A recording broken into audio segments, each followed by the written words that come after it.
How's it going, folks? I'm Matthew. This is Lemora's Cards, and today we're finally taking a look at the largest cEDH event ever, the Boil 2, with 324 players. Insane, amazing, possibly the last top deck event. We'll see. For now, it's looking like it, but I got to be there this past weekend. It was a great time, was ran perfectly, as always. I didn't have any issues with myself, at least, didn't hear about anything. Lots of people I know in this top 16, and I'm excited to get to talk about. And I think a lot of people were looking at this being the first, like, major event, like, super major, whatever you want to call these, for cEDH post-ban. Kind of seeing this as like maybe an indicator of what the meta is going to be looking like going into the next year. And we're going to weigh on that as we go through it. If you enjoyed this video, like, comment, subscribe. Let me know down below which of these deck lists were your favorite. Thank you as always to my amazing patrons over on Patreon whose support helps me do stuff like this all the time. If you'd like to get coaching, I've had a lot of people reach out about Thras coaching specifically. Probably the deck I'm known for and know decently well, but want to help you learn a deck better, learn combo lines, learn other decks you want to play against, whatever. Not going to say that I'm the best tournament grinder in the world, as this past weekend will show you. If you're interested in that, or getting a deck breakdown video, or just supporting me over on Patreon, getting into the Discord, I'm probably going to be doing some game nights over there here soon as well, because I'm going to be trying to do some more spell table. With all that being said, let's go ahead and hop into the meta breakdown.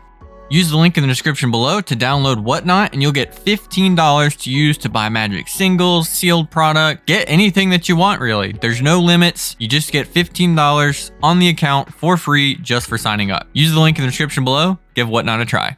So we got some really interesting things to look at in this meta breakdown. So again, the meta breakdowns are displayed a little differently. It goes based on top cuts, and then it goes by decks that didn't have a cut or any top cuts and what was most popular. Tymna Thras with 3 top 16s, 23 entries, 13% conversion rate. So this is like one of the better performers of the weekend. 13% conversion rate is not amazing. We usually see like mid 20s for large, like at Tymna Kraum sort of peak, they were usually the most popular deck and getting like 20 to 25%, maybe 30% conversion rate if they're really popping off. Other than decks that have a very small number of entries, which we'll get to, there's really not good conversion rates or overwhelming conversion rates for any particular deck. So looking at this, I would come away thinking that this event almost tells us nothing about what is the dominant deck. I mean, Tymna Thrasios may be looking the best, but really nothing kind of blew up and destroyed everything else. Unless we're talking about the Esika 100% conversion rate sweep. You know, Rakdos the muscle going for 2, Rocco the same, but for the most part, it's still just 1s and 2s, and then 1-3 with Tymna Thras. Nothing really came in and just took the thing by storm. It wasn't like there were 5 Tymna Thrasios, you know, in multiples in the top 4, or Tymna Kraum showing up, going crazy. We have Roxai, 2 of those making the cut. Another thing to keep in mind is when there's 320 players, and still only 16 of those players get to convert, the conversion rate of every deck is going to be lower because there's just going to be more people there that don't get to convert. So those numbers will go down the larger an event is. But still, there's only 4 decks that had more than 1 appearance in the top 16, and then the rest were one-offs. Kinnan and Roxai both have been kind of labeled as decks that might overperform going into the event. Neither of those have been decks that have really done insanely well. Kinnan's like numbers, I don't think barely changed other than the deck became more popular. I think we've seen a little bit of a dip for Roxai overall. Tymna Kraum really taking the biggest hit. We've spoke about how people maybe undervalued the impact of using Jeweled Lotus, Dockside, Mana Crypt in that list and how much it meant for their mana production. Sisays have actually done quite well in general, but didn't seem to quite do it this time. We did have a Thras manage to get in there, which is really sick to see. Another deck that seems, you know, to be in a good spot post-ban, but really in general, the meta is still looking pretty open. Like a lot of decks people expected to see are here, but nothing is just saying like, nope, it's the Tymna Thras meta and that's it. I'm not really getting that at all looking at this. So first up, we're looking at Lily's Malcolm Vial, which I just looked at in the Lotus Bowl breakdown. Malcolm decks in general, we've seen a lot of lately. Didn't go as insane in this event as Lotus Bowl, though one of those wasn't a Malcolm. The Malcolm Tymna was wrong at Lotus Bowl, but apparently every single event I cover, there's some wrong thing, and I wouldn't be surprised if this is wrong too, you know? I don't get to submit the deck list, guys. I can't go and do all the work for you. Her build, I think fairly similarly to how it looked last time. I'm not 100% on cards she swapped, but I know we were seeing cards like Lightning Rig Crew pop up, Braids, just a couple of the incidental pirates, and we saw a theme of Kedis making its way into other Malcolm decks in the 98. Glinthorn, of course. Mayhem Devil can really take over the board. We really just see lots of other good ways to take advantage of setting a Malcolm down into mid-range games. Also game cards that can kind of take over, but a Trickery Charm on Mayhem Devil. We'll see if we're doing that, but we saw some of those sort of effects in the last Malcolm Vials we looked at, but nothing else super standing out. Kitesail Larcenist, very good right now. You're going to notice Still a trend of creature decks, lots of Tymna Thras stuff, Rock Thras, all sorts of, the Sisay decks. Any decks that you can just come down and just pop any artifact or creature like Kite Larcenous does. Very good, very hard to interact with. Metamorph is the only clone. We do still see that theme of Reanimate and Lively Dirge as ways to get back our mainly cheap creatures, but we can tutor one up and put it into play with a Lively Dirge. Just straight up reanimate it to fire back again with a Glinthorn or bring back a Bowmasters, things like that. We're on the meme bet. We are on the one wheel tutors, of course. Instance, we got Into the Floodmaw, which is another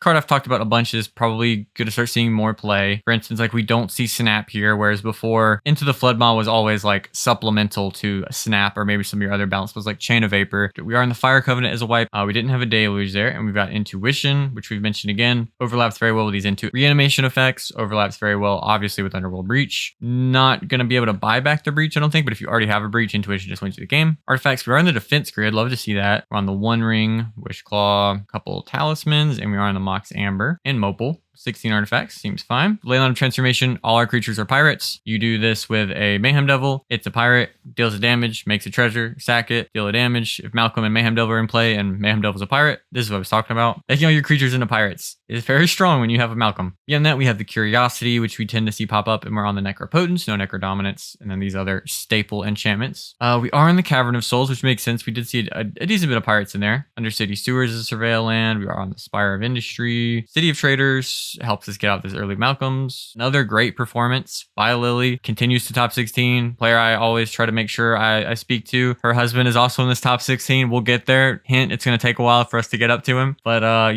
amazing from those guys. They're always killing it. Then we got Derek's Rogsai. So Rogsai builds tend to have like a few different slots based on if you're a Welder deck or if you're on Citadel at all. Here we don't see the Welder. That doesn't necessarily mean they're not on Citadel, but obviously if you do see the Welder, it's basically a guarantee they're on a Bolus to Citadel, but we don't see it here. Just the other kind of stapley creatures for the deck. Sorceries, we got the Demonic Council, which I'm hearing incredibly good things about. I got to talk to some Rogsai pilots at the event, and they were super high on this card. The rest of the sorceries are about what we'd expect. Infernal Plunge is pretty much a staple at this point. All the extra turn effects, J-Will, 3 of the Wheels, Yogg Will, Praetor's Grasp, Beam Bet. This is kind of stuff we expect to see at this point. So here we do see Into the Floodmaw coming in as a bounce spell, which I think I like pretty well. There's a lot of like asymmetrical stacks that you start to see, which you don't care about. Some of them, like, Dronal and Vala doesn't really affect you, but the Dranith, stuff like that. You want some density of ways to get rid of those cards. You can't always just get underneath them, especially on those very cheap ones. We have the Reign of Filth, which is pretty interesting. Makes me think we're maybe more likely on like 24-ish land. We're going land heavy this time, guys. We're running 24 of them. Maybe, I don't even know if that's true. Reign of Filth, it helps mid-range decks, is what it's kind of known for, convert into a very explosive turn, especially pre-Dockside or around when people were getting used to playing with Dockside. Does layer incredibly well with Breach. Not so much with Yogg Will, but it can come up where you get to play the land again. We're on the Daze, Fierce, Swat, Flare. We are on Force of Negation and Force of Will, so both of that effect. And MBT, so not going too greedy on the interaction, though we're not on Swan Song. We're on both the Red Blast. Artifacts. Interesting addition here. So no Citadel. Citadel does pair pretty poorly with Vexing Bauble, which is cool to see here. We're on Bauble and D-Grid. I've been really liking Bauble. Bauble can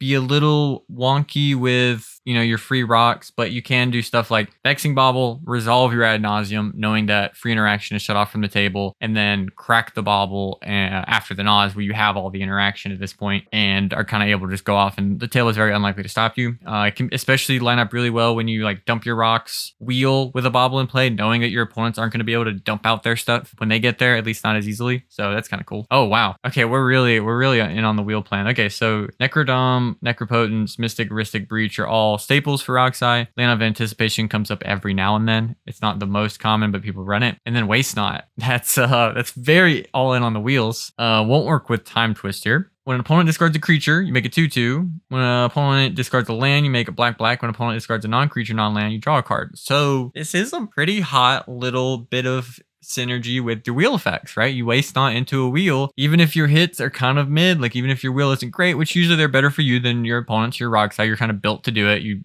as a competent player, you should resolve them at times when it makes more sense for you. Instants and sorceries, they're drawing you extra cards off the wheel. They're netting you some mana. The 2/2's not as relevant, though using bodies does come up. That's pretty hot. I've never seen it in a Rockside. Seems like reading it, kind of seems a little goofy, but hey, it actually could be really good. I'm curious how this one performed. So the mana base, we are a little bit heavier on the lands, like I thought we might be. Some notable includes Gemstone Mine, not one that's made the cut in most Rockside builds in a little bit. Makes sense if you're going up. This inclusion I really, really like. Talon Gates of Madara in Rockside, removal on a land drop is really good. This card, I continue to talk it up. It was really good for me this past weekend. Always comes up and is just really rewards good play, I feel like, a lot. Obviously, you don't have crop rotation in this deck to use it, but this is also a really interesting card that lines up in a kind of unique way with tutors, where, usually, like, if it's like, oh, I have to tutor for removal, then it's like, okay, well, let them tutor, then we counter the removal, so use up more of their mana. If the removal's a land drop, good luck countering that, bud. You got to swat it. Like, you need really specific interaction to deal with Talon Gates of Madara. I like this inclusion. It's only sort of half of a colorless land. This could be a pretty hot include to deal with a little bit of what people are doing right now. Then we've got our first Tymna Thras of the event. This one is on 6 mana dorks. It looks, nope, 7, 8. Okay, they're just, I don't know why I expected them to be sorted where all the dorks were together. That's just not how this works at all. They're on a bunch of them. Mockingbird, Archivist Philogma, a lot of the staple stuff that we see. Really, the main standout inclusion is Notion Thief, which hasn't been very popular. A card I've talked about kind of recently is maybe something to slot in. Really notable exclusion is the lack of Orcish Bowmasters. You don't always spot the exclusions. Like, it's a little hard to notice those when I'm looking at a million decks in one sitting, but I noticed there is no Orcish Bowmasters in this list, which if you don't want to deal with Orcish Bowmasters, not introducing the first one might be a way to help with that. You're basically like doubling the chance that you see a Bowmasters and whenever you cast your own. I don't mind not running it in that scenario. Mentioned how some of these TNT builds are so heavy on the X ones and that they should be primed to get punished by that. Don't bring it. Ewit, Cutzel, Ranger Captain, we are on the Spell Seeker, and then Hazel's Brewmaster just continues to be like an exceptional combo with Devoted Druid. Devoted Druid just super popular right now. Sorceries is some tutors, Mean Bet, Calling Ritual, fairly what you'd expect. I don't know that Neoform makes every single one of these decks, but I'm pretty sure it does. I'm goofing. Instance, we're on the offer, so we're on Banishing Knack for the combo with our Valley Flood Caller. We're on Limdol's Vault, which we're seeing in a good bit of these decks. Deadly Rollick. I don't see an Eladamri's Call, so we're not running that. We're on Force of Negation. Don't expect to see many ad nauseums in this event at all, but especially out of a TNT. Artifacts only on 10. We are on the Birthing Pod, which you don't see in every one of these lists for sure. We're on the Mamber, Chrome Mox Petal, no Mox Opal. So there's not that many mana positive rocks in the deck. Like no Grim Monolith, again, no Mox Opal. So the Otter combo with Banishing Knack does have a little bit less options that you need, but again, that's not something you have to highly prioritize when your deck has so many overlapping combos, and each of those cards are just pretty good on their own. We're on the Basalt for the Kinnan. We're on Training Grounds for our Thras. Survival of the Fittest, which stocks have just exploded on with the printing of Hazel's Brewmaster. Tithe Touch doesn't really pop up too much in these, but seems like a decent card. Swift Recon also to go with our Devoted Druid. 27 lands, we're Cradling, Tarnished Citadel. The rest of this looks pretty normal. Here we got Dev on Esika yet again. Looked at this at Lotus Bowl too. Again, a pretty good stuffy turbo leaning 5 colorless that does have a mid-range plan like most of these decks that kind of opt for good stuff, right? You have Rhystic, Mystic, Smothering Tide, like you have things you can lean on for longer games where you'll lean more on the Opposition Agent or the Bowmasters, whatever. Esika can provide you mana, not really source of advantage. I guess the Prismatic Bridge can start to do that though. So we are on 3 mana dorks, no Noble Hierarch, Tinderwall. We're on Ragavan as well as an actual dork if Esika is in play, but then also as Ragavan. Can be fairly similar creature based to Najeela, but they don't have to run any of those combo cards. They're literally just trying to run the best creatures because we don't have to do any of that other stuff. We're not trying to synergize really. Notably, no clones. Sorceries, we're on 11. We do have a Git Probe, Mean Bet, 1 wheel with Wheel of Fortune. We've got the Praetor's Grasp, Rite of Flame. Calling Ritual, pretty much just leaning on stuff that you would expect. Diabolic Intent. We don't have the highest creature count in the world, and we don't have a commander. We're likely to play that early. Diabolic Intent away for like early win attempts. Again, I think this is a card that you just run, especially you're like a 5-color breach deck. Instance, we're on the offer. Pact. We're on Crop Rot for our E-Zone, mainly. We are on Eladamri's Call here. Again, I just think that card's just kind of nuts. On both the Forces, Intuition. If you're looking for good cards, you found them. 11 artifacts. Pretty low to try to support Mopal. Again, I think like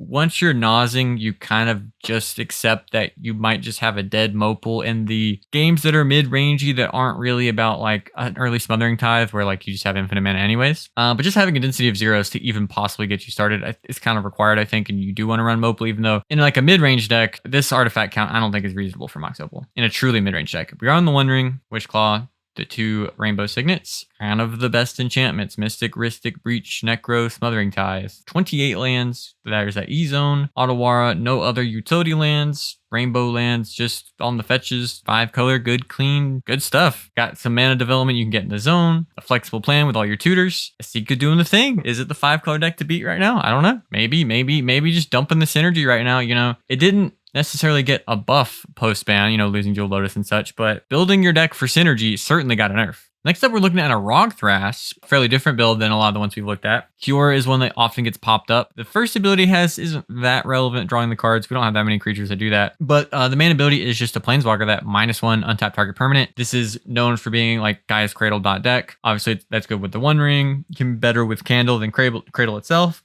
We just have permanents we like to untap. Like a lot of the Rog Thras builds, not that many dorks, just the 2. We're on Shrieking Drake. When it enters, return a creature you control to its owner's hand. This is a card that it's kind of known for just being a combo card where Shrieking Drake can, for instance, combo with Earthcraft very easily. Let's say you have a basic island with a wild growth on it. Shrieking Drake is going to net you infinite green mana because you're going to cast it for 1 blue, going to enter the battlefield, you're going to tap it down with the trigger on the stack to bounce it, untap that basic, and you're going to net infinite mana. Probably was a little bit better with the Dockside, before the Dockside ban, because you always had that thing of just like it being a 1 mana, pretty hard to counter way to bounce your own Dockside. Doesn't have that anymore. I've tested it. The card quality is, you know, it depends. I think the more you try to build around it, the worse it gets. But just throwing it in the deck can actually be quite fine, I think. We're on the Tinderwall, so we're probably, and you know, we see Tinderwall and Bergie, so it's probably a build leaning more into red. Maybe a little bit more of the stormy stuff, right? You see just the staples, like Cloud of Fairies, Devoted Druid, ways to make mana, just explosively or go infinite with our, like either with Machine God's Effigy or with our Cloud of Fairy, or with our Cloudstone Curio rather. Ewit, Micah Spawn to get our land, Spellseeker, kind of cards are known for. Seedmore Muse,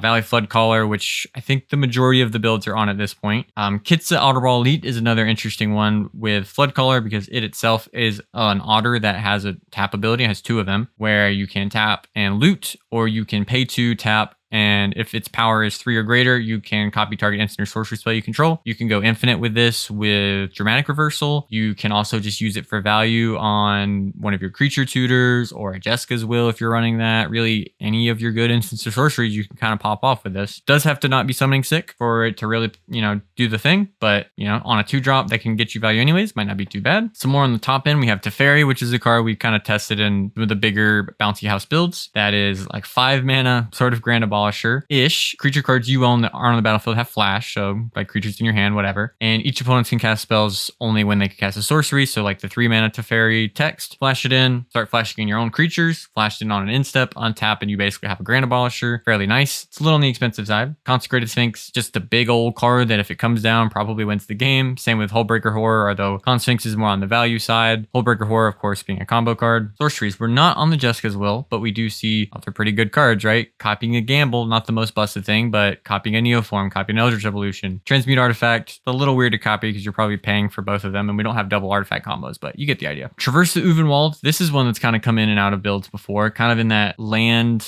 cycler slot like Lorien Revealed and or Worldly Tutor, where in the early game it just finds you a basic, which is nice in an Earthcraft build, and then the late game you have Delirium, which I would say is easier in builds now with like cards like 6, but we don't have 6 here. We do see the Malevolent Rumble, which helps you get cards in the yard, and the Wheel, of course. But yeah, if you get Delirium, you can just search for any land, any creature. Obviously, that's very, very powerful at a tremendous rate. Sylvan Scrying, another way to find those special lands, and then the tutors that we're used to seeing in these kind of builds. Instance, Chain of Vapor, Retracts and Helix to combo with the Otter, and we have Dramatic Reversal to combo with the other Otter. So we can go infinite with a Helix, we go infinite with a Dramatic Reversal with our Otters. We have Snap to go infinite with Eternal Witness and Gaia's Cradle. We are on the Worldly Tutor along with the Traverse the Uvenwald. Muddle the Mixture mainly is ran as a tutor because again in Temur we don't get the best ones in the world. We are on the Intuition here, which means we're almost certainly on Underworld Breach. Malevolent Rumble usually means that too because they can combo with that in Earthcraft. Sink into Stupor as an MDFC. We are on Force of Will, no Force of Negation. My build's like that as well. Artifacts, only 12. So this is a pretty big difference from like my build that I've shown, and maybe some of the other ones too that are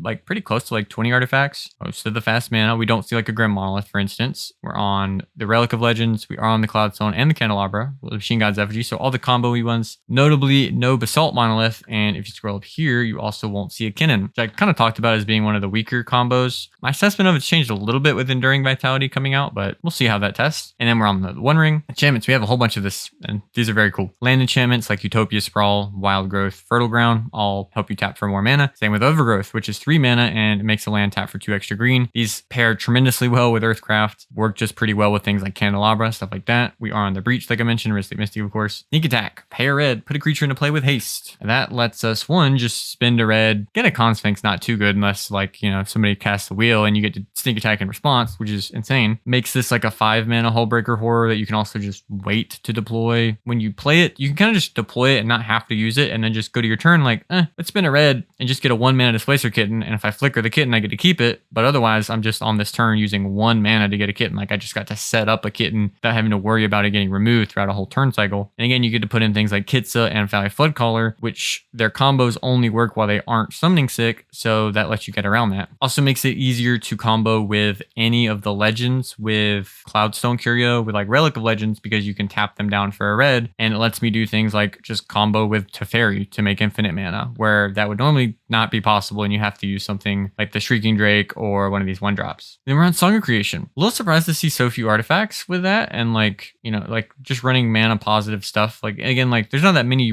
else you would run, but like Paradise Mantle and Grim Monolith or whatever can help it be a little bit easier to chain with Song of Creation to keep the thing going. One of the coolest cards in Temur. Love it. I hope that it's great. 26 lands. We're on the Cradle. It's a sick basic forest and island. On the Talon Gates, we have, what is this? Deserted Temple as another way to untap lands. That one kind of comes up. Shifting Woodland. Decently different build of Thras. Getting to do the thing here. Love to see it. Super cool deck. I imagine this build is also a ton of fun. I've been interested in the other like more otter-centric builds.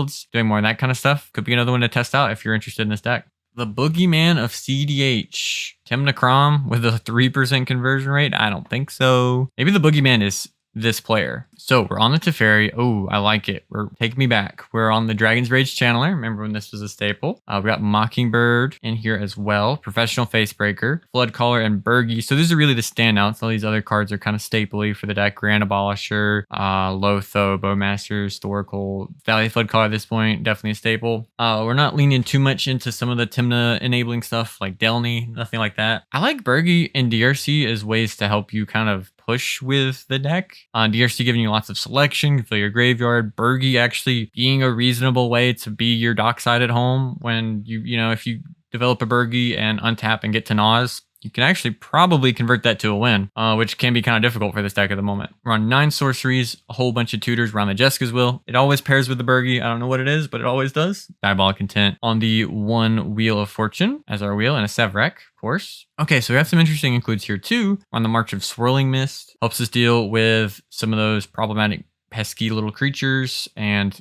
big creatures as well, like, you know, a Seedborn Muse, phasing that out for a turn cycle. Pretty critical. Into the Flood Maw again. Also on the Rain of Filth. Again, I really like it. Helps you actually be explosive. Snapback showing up here too. I think in a lot of scenarios has more upside than Snap, because this is a deck that tends to sit on draw engines, and a lot of times you have to tap out or be very selective about how much mana you hold up. Keeping up mana for like Snap and protection for it or any other counter spell along with it, like if they're both on the stack, is very difficult. It actually being a free spell is nice. We kind of see this is in like the Trimnic style builds, so we usually still run like some of the European builds like Snapback. Rain of Filth, not as recently, I don't think. The March, Burgi, J-Will, Dragon's Rage Channeler, like you expect to see those over there. And I think that stuff looks like it translates pretty well into post-ban, especially if you want to be a little bit more proactive in T&K. Got the Intuition, both forces, all that good stuff. And we're on the Flare of Duplication, which we do have a few more little red creatures lying around. DRC, Ragavan, Burgi, Facebreaker, Prom itself, Simian Spirit Guide.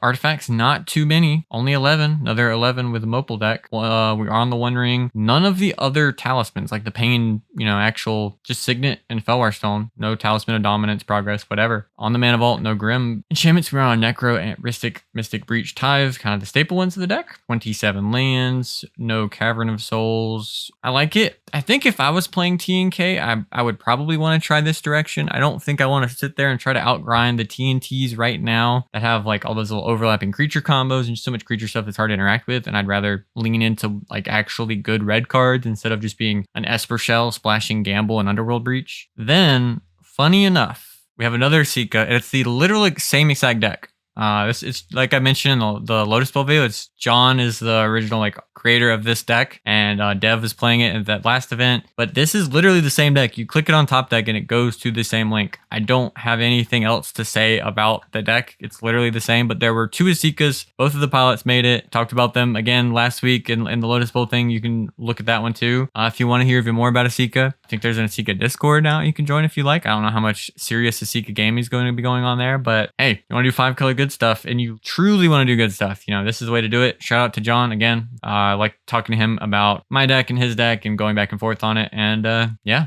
Esika got out of the tree. It might be the 5-color deck to beat right now. I don't know. All right, next up we're taking a look at a Magda. You guys know the deal. We don't look at any of these old border things other than Ragavan, Nimble Pilfer. What a cool guy. We're on the Goblin Engineer. Artifact Dwarves, of course. Dwarves with just decent amount of time. I mean, there's not usually too much to talk about with a lot of the Magda creature selection, especially up here at the lower CMCs. There's some stuff standing out like this crazy looking Professional Facebreaker. That's insane. Gadrick the Crown Scourge. I think I have covered in a Magda, but I swear it was like a year and a half ago or something. Whenever I started doing these, it's been a while. 2 in a red, can't attack unless you control 4 more artifacts. Beginning of your end step, create a treasure token for each non-token creature that died this turn. I don't know how much that's gonna happen. So like one thing you can do is swing in with your dwarves. I imagine like the sneaky play that you make with this, because no one in their right mind is ever playing around Gadrick the Crown Scourge until maybe after today. You get to make some bad looking attacks with your dwarves. People take kind of value blocks where they can and kill them, and you basically all your dwarves made 2 treasures that turn, and on the end step Gadrick trigger and you probably just win in your end step. Magus of the Moon, effects looking pretty good right now. Plundering Barbarian, Zorn, Roaming Throne, lots of stuff we expect to see. Oh, and some other cool ones too. Hold up. Fury, so we're probably also on Pyrokinesis. We are. Pinnacle Monk, pretty free. Cavern Horde Dragon, we've talked about this one, kind of shows up and, making treasures. We're doing the thing. Chisgoria Forge Tyrant, this is so cool. 6 Riverbed, affinity for artifacts. When it attacks, exile the top 5 cards of your library. You may cast an artifact spell from among them this turn. If you do, it has affinity for artifacts. There's not many cards that are like exile 5 whole magic cards from your deck. You get one of them, the rest are just gone forever. I imagine sometimes it comes up an awkward scenario where there might be a thing you were going to hope to tutor for and it gets exiled. Hopefully you're going to be able to cast it though. I mean, it is going to have affinity for artifacts, so it should be basically free if you manage to cast this guy. It could be a really cool value engine in Magda though. Like I really want to see what this looks like in play. Like I imagine it probably played decently well. And again, creatures pretty hard to interact with. Sorceries, we just got Gamble, Shatter Skull, and a Jessica's Will. Instance, we've got a whole bunch of removal. A lot of that 2 mana interaction we see in a lot of these Magda builds, like Fork, Return the Fate, like these copy effects, or the Chaos Warpy effect, like Zoyoa's Justice, Bottle Cap Blast, which is a banger. Final Fortune, not that popular in Magda, but can be 2 mana. Make 5 more treasures or something, win with Magda. Probably not a bad card. Final Fortune is just pretty powerful in this format. No sudden shock or anything like that, whatever those cards are called. None of the split second stuff. Although we did have the channel. We did have Twin Shot Sniper, which is like a channel way to get rid of opposition agent. 25 artifacts with vehicles like Clown Car. Damping Sphere, which everyone always says Dampening Sphere. It doesn't dampen, it just damps you, dude. Stops Cradle, stops Storming. Stops everything fun in the game of Magic. This is exactly what Magda wants. Vexing Bauble, very good for them. Disruptor Flute, another card I've been hearing more about post-ban. And then a whole bunch of these vehicles and such. Some stacks pieces like God Pharaoh Statue, Portal to Phyrexia that I like to tutor for. We're on the One Ring, Torpor Orb, shut down people and barely affects us anymore. Tech not as crazy over here. We do have Nexus of Becoming, which is pretty sick. And then 28 lands, Cavern of Souls, City of Traders, the flex stuff we expect to see in Magda. No Fomori Vault. We do have a Talon Gates of Madara, which I love. And a Volatile Fault. Cool stuff. Magda, again, seems to be in a really good position. I think if you were thinking about Magda pre-ban, it might be even better post-ban. This might be one for you to pick up right now. Sisay, Captain of Amogus. This is the most skibbity toilet thing I've had to read while doing this channel. Sisay, we got the main planeswalkers, the main 6, the bunch, a whole bunch of dorks, Basim, which is starting to pop up like decently often in these Sisay builds. Marvin, which is just a crazy new staple in these decks. We've got Felia, Ruby, some of those 2-drop legends that don't always show up, but it's not the most uncommon you see them pop up. Esika, starting to see this one come up more and more in the deck as well. Enduring Vitality, which has just been kind of a banger. I just think this card's pretty good in a creature deck right now. It's hard to interact with. If you do kill it, if you didn't exile it, it comes back. Lines up incredibly well with the Neoforms, Eldritch Evolutions, because you get to keep the effect around. I think this card's just kind of a banger. It's actually really surprisingly good. It looks like a casual card, but seems good so far. We're on the Emil. We're on the Seaborn Muse, which we've been seeing more of now. Gigantha, the Eorth, which is starting to see post-ban like just an absolute staple. I think it's been in every Sisay I've covered so far. Sorceries, 3 tutors, very rare Green Sun Zenith is in the Sisay builds. I think this is the first one I've covered that has a Green Sun Zenith. That is not all that common. Usually if they run a card like that, it's Finale of Devastation, or sometimes they'll run an Eldritch or something like that. Actually, are we on Faber Elder or not? I guess Selvala kind of in that slot. A lot of them ran that anyways, but yeah, no Faber Elder, notably. So like I said earlier, exclusions are harder to find than the inclusions, right? Instants, Offer You Can't Refuse, Misstep, Galadriel's Dismissal, which continues to be pretty popular in these decks. Neither of the forces, we are on the MBT and the Cord. Strict Serenade, got to counter that opposition agent. 12 artifacts, Arcane Signet, Chromatic Orrery, Soul Cauldron. Enchantments were on Carpet of Flowers. Kind of the only surprising one here. We're on the Cultist, and like the rest of these are pretty standard, including Touch, and then Oath to Fairy is a combo piece, of course. 29 lands. We're on the Mount Doom and the Guy's Cradle. Their mana bases are all pretty much the same at this point. This one not even running Faber Elder, and they're getting new cards like every set. Is kind of the meme with Sisay is, every set's a commander set, so of course they're getting new cards like Marvin, Murderous Mimic. Sisay's doing the thing. It's Sisay Baka. Still a good card. Still a good commander. I wonder if you guys can tell that this is a rare video I record at night.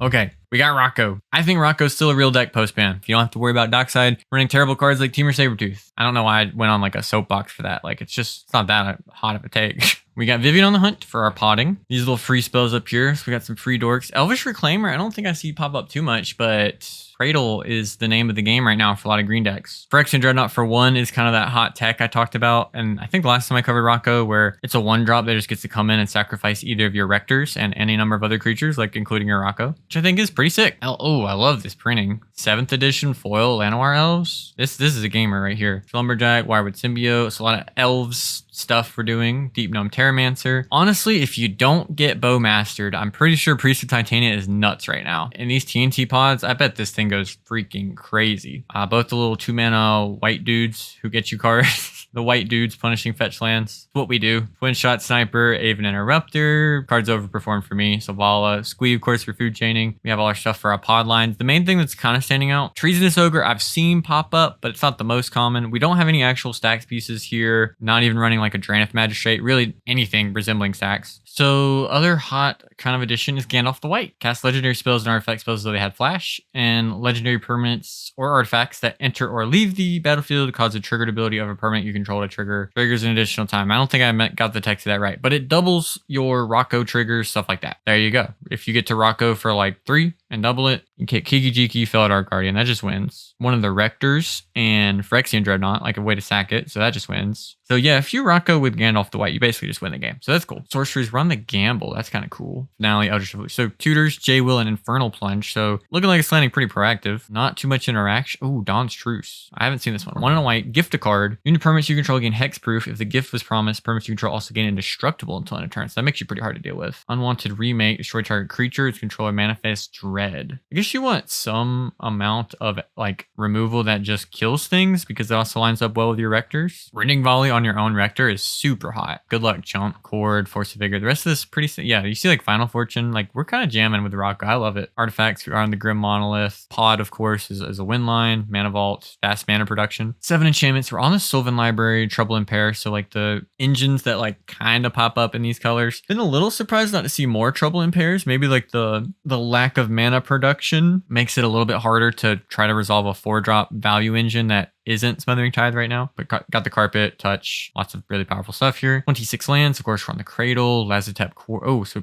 2 different ways to sacrifice their creatures on lands. I really like these Rocco builds at jam. I want to play one of these. These look like so much fun.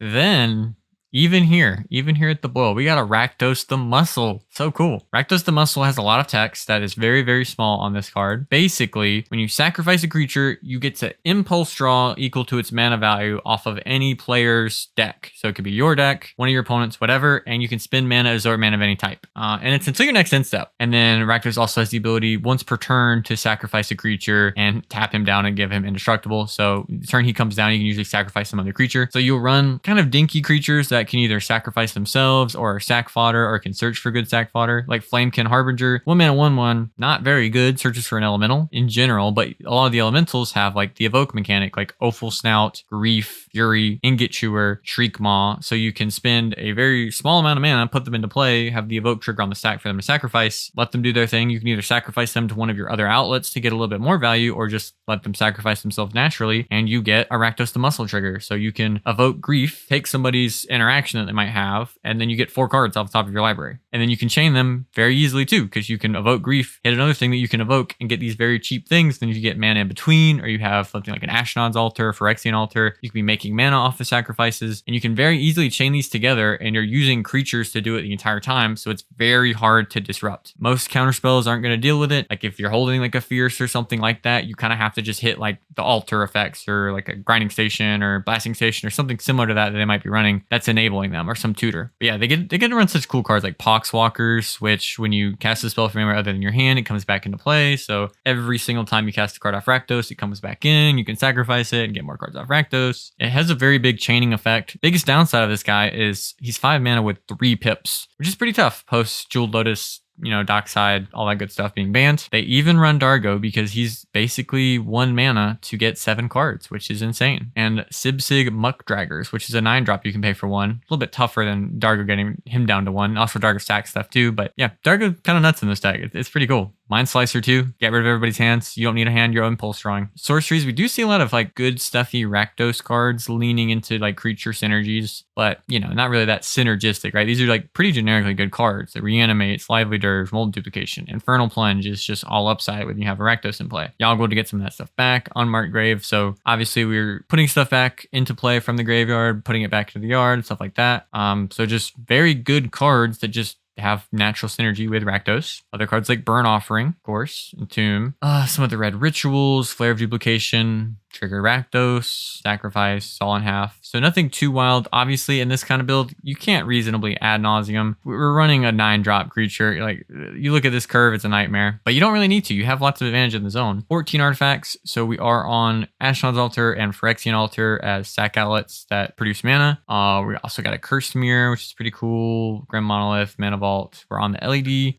Assuming we are breaching, although we're not like grinding stationing, so we're kind of like probably value breaching, but we should be able to find a way to do the thing. And then we're on 27 lands, City of Traders, The Verge, Phyrexian Tower, which is nuts here, Raucous Theater. I don't know, Lazotep Quarry as a sack outlet, like land, but I don't really have to dip that deep into it. But yeah, this deck is pretty sick. Like, it can be a little tricky to get going, and like if your Rakdos isn't in play, you have some kind of janky looking cards, but once he's in play, he is a powerhouse of an engine that can just win the game the moment he comes down. So not a deck to sleep on. Okay, we got another Rockside we're taking a look at. This one is on Bowmasters, which the last one was not. Didn't mention that in the last one. Maybe I should have. A lot of the most turbo focused Rockside builds had cut Bowmasters. It is a little bit more of a mid-rangey card, but it also just has the ability to win with wheels. It can be just kind of nuts. Sorceries, anything really standing out here? Windfall Wheel, all the extra turn effects. Looks stock to me, best I can tell here. This is an actual representation of a real Rockside build because this person actually took the time to do the Japanese printings of their cards on Moxfield, which isn't that easy to do.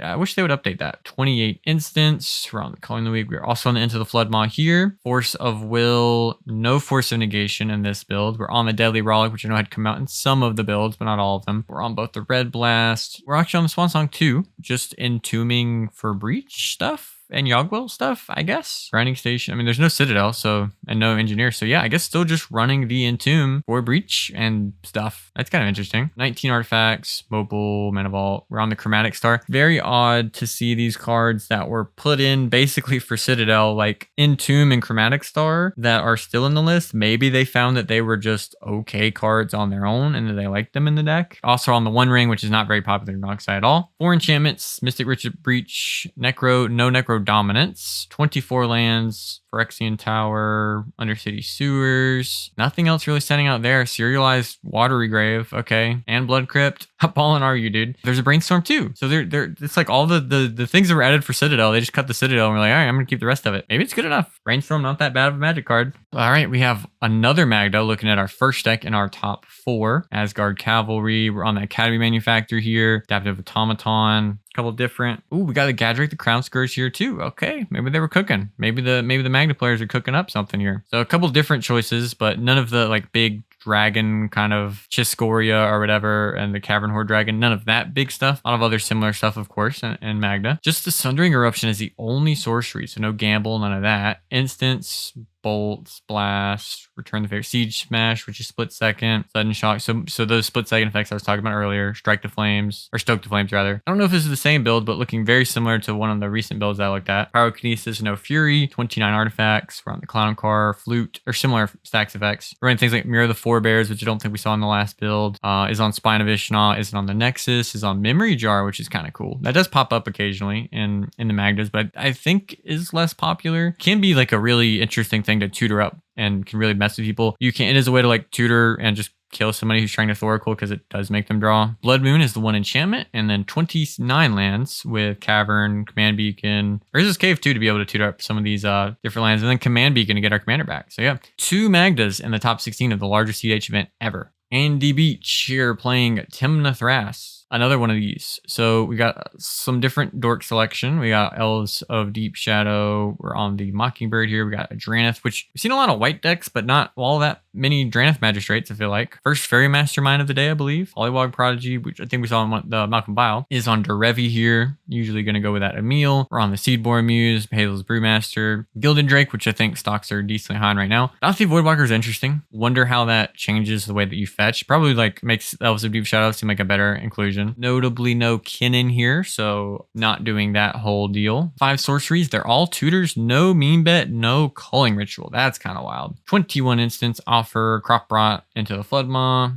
We're on the Snap, Rollick, both forces, Tainted Pack. MBT, 9 artifacts, including a Birthing Pod and the One Ring, both of these being pretty good with the Revi. Fast Mana and Arcane Signet. Swift Reconfiguration to go with that Devoted Druid. It's probably the fittest to go with that Devoted Druid and Hazel's. Mystic, Ristic, Carpet, and Tithe. 27 lands. We got an E-Zone, Cradle, Manamo. Hedge Maze is a Surveil land in a 4-color pile. Don't see too many of those. You know, they pop up every now and then. Love Surveil lands. But yeah, just another pretty clean, again, not super synergistic, focused TNT. Most of them are kind of looking something like this. Got some different 2-drops like Dothy Voidwalker, Fairy Mastermind. You don't see these in everyone, or Polywog, whatever, in and out depending on the person and the pilot. Faber Elder here. I didn't want to believe it, but TNT might be the TNK of the new metagame. I don't know. It's starting to look like it. Then we've got our one of Kinnan. Got a Tezzeret the Seeker and an Invasion of Ikoria. A whole bunch of Mana Dorks. Armored Scrap Gorger, Thrasios. There's another Enduring Vitality Enjoyer, which seems pretty good with Kinnan. Fairy Mastermind. A lot of them run this as another way to like win through like One Ring protection, stuff like that. And just a decent engine. Trophy Mage, Specimen. Nothing too wild with the big flips. We're on the Clever Impersonator, which I think is just pretty good. I mention this card every now and then in these sort of decks. Just being able to like Kinnan with the Smothering Tithe is obviously very powerful. Hullbreaker Horror, Tide Spout. We're not doing a lot of the other green big flip targets like the Thorn Mammoth, stuff like that, which are definitely just becoming less popular right now. 3 sorceries, they're just tutors. Instants, we're on the Summoner's Pact,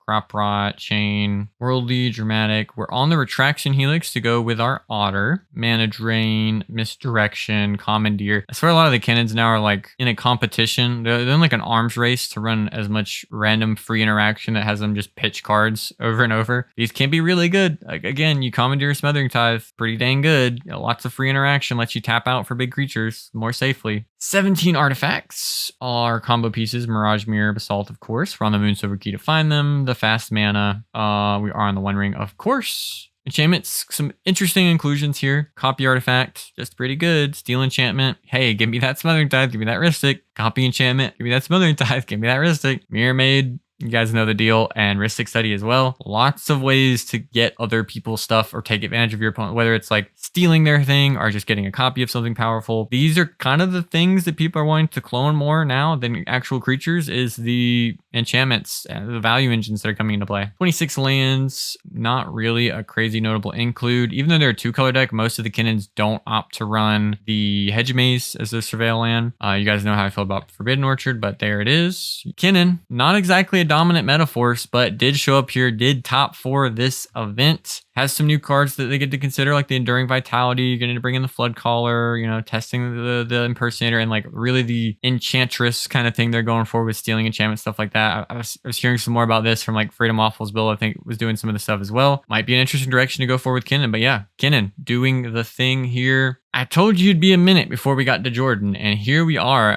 with our winner for the Boil 2, Steel Dragon, also known as Jordan Drake, with Tymna Thrasios. After our hero switched from Marnius Calgar, with the banning of Jeweled Lotus and all the other good and cool magic cards, he's here. He's getting dubs. What do we got? Not too wild with the mana dorks. 4 1-drop dorks, all being able to make multiple colors, so none of the green dorks, stuff like that. We're on the Mockingbird Archivist. We're on Bloom Tinder. Hey, just don't be scared of Bowmasters, dude. Just don't worry about it. We're on the Kinnan in this build, Lotho. Notably, we're seeing Hull Breakers in some of the other decks, or some of the other events. Their TNT lists had Hull Breakers, stuff like that. Not showing up here in any of the TNTs that we've looked at. We are on Flood Caller, kind of fitting the same deal, although it's like a 2-card combo, but Flood Caller is just such an insanely powerful effect. Sorceries, Culling Ritual, and Meme Bet, along with Tutors, you know, kind of think this is the way to go. Like, I think Culling Ritual is an absolutely bonkers card right now. Meme Bet was always a bonkers card. I mean, they both were always good, but like Culling Ritual is like one of the best ways to just explode in these colors. Instance, we're on the Helix to combo with the Otter. We've got the Crop Rot, Light and Tutor, Abrupt Decay for removal. We're on the Rollick and Cord. A lot of stuff we saw in the other builds. No Eladomir's Call in this list also. We've got the white border Veil of Summer. I love to see it. And the Misstep and Abrupt Decay. White border on the new frames looks insane. Is on Pact of Negation, which I think is like most people have realized, like it doesn't matter how mid-range your deck is, just run Pact of Negation anyways.